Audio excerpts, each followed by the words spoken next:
This is Mike with the 21 Report in Orlando, Florida, behind the scenes with Ryan Stone. Ryan, you just gave your first ever speech at the 21 convention.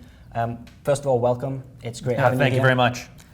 Before we get into some questions, can you give the guys listening and watching at home a brief overview of your talk and why it is you chose to talk about these particular topics? Sure.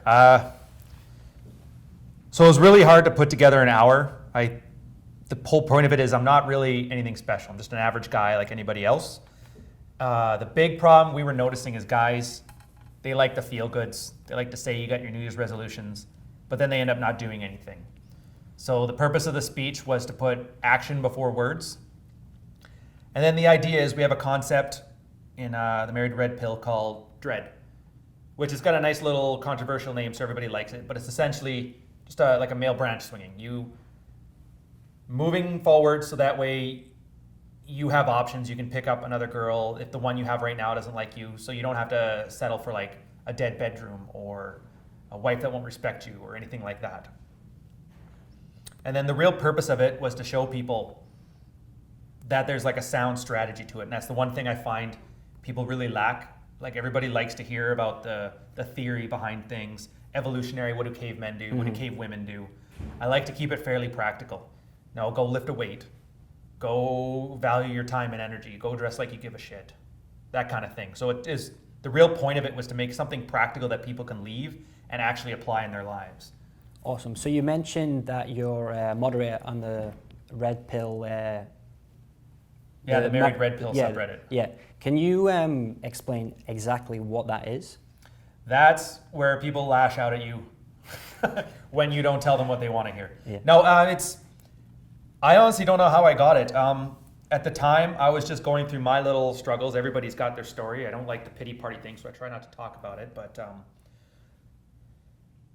the big point was just you writing things down that you're going through, and then other guys would write down what they're going through. You kind of swap your notes between the two of you guys, and then eventually I'd written enough and been there enough that the guys were like, we need to kind of step up because it's starting to grow in popularity. We need another moderator.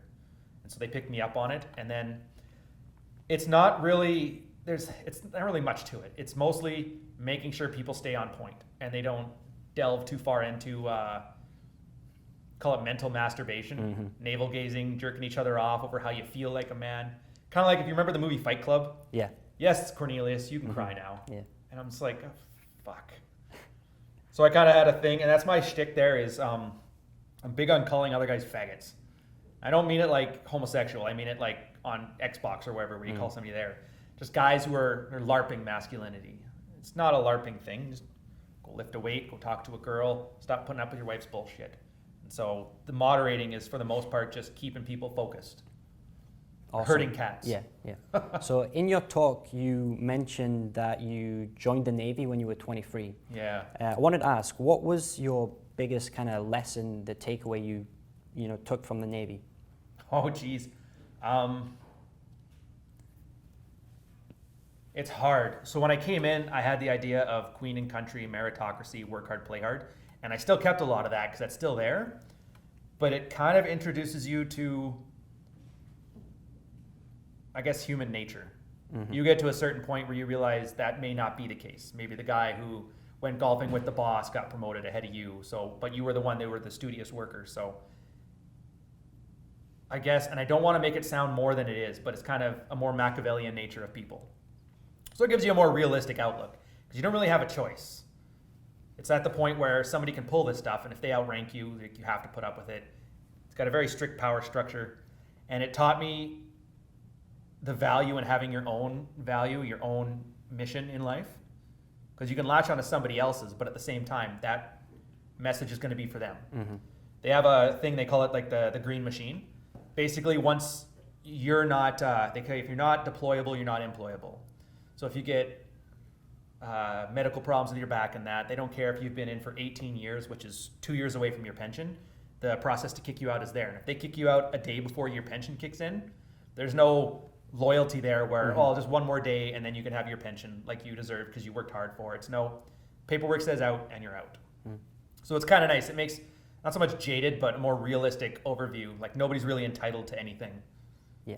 Awesome. So in your talk, you mentioned about being this high value man. Yeah. Can you kind of paint a picture? What does that look like in real life? I use the 4 Fs. You're fit, you're fun, you're financially successful, and you fuck. That's really it. I mean, if you boil it down to it, that's it, essentially.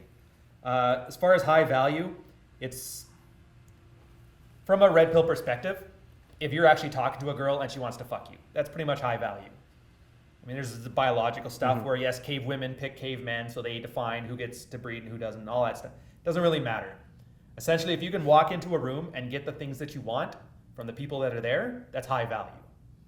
It's kind of another theme where women have intrinsic value. Over the historical timelines, it's because, women can have babies and babies make empires. But for guys, you're pretty much disposable. Women and children first on boats, however you want to put it. So the only value you have as a man is the value you provide to others. And then your goal is to just make sure you command market value for that. So say if you want to become this high value man, but you don't feel that you are, do you believe in the idea of, fake it till you make it? Or is there more to it than that? Better yet, stop fucking thinking about it. Yeah. Oh, I hate that. There's so many guys and they step on their own dick all the time. It's just, they blame everything. Well, I don't have the face structure. I'm this nationality. I'm whatever reason you got. They always have some reason that they don't even want to start. And it's just this big ego defense. Even if you're like a 2 out of 10, you're the ugliest guy on the planet. If you're the ugliest guy on the planet with a 6-pack, you're better off than you were. So you're high value, more high value than you were. And you can't bitch and moan that you may not be Chad Thundercock, 6'3", plays on the football team. Just be enough. And then if you don't treat it like a value thing, like I am a high value male, you just treat it like a strategy. Yeah. I want X, I do Y, A, B, C, D, whatever, to get there. Don't even think about it. Don't overthink it. Most guys, their huge problem is they overthink everything. And they think, well, why does she do this? Why does she do that? You even saw it in some of the questions. Well, what do I do if the one guy was asking, what do I do if I don't have a vision? How do I build these role models? How do I do the rite of passage? What do I do if I have regrets? You're overthinking it. Go pick up a weight, go put it down, put down the fork, go talk to a girl 100 times, make conversation. You're gonna make progress. And you don't have to worry if you're a good man or if you're not a good man. It's your choice anyway. You might as well assume you are.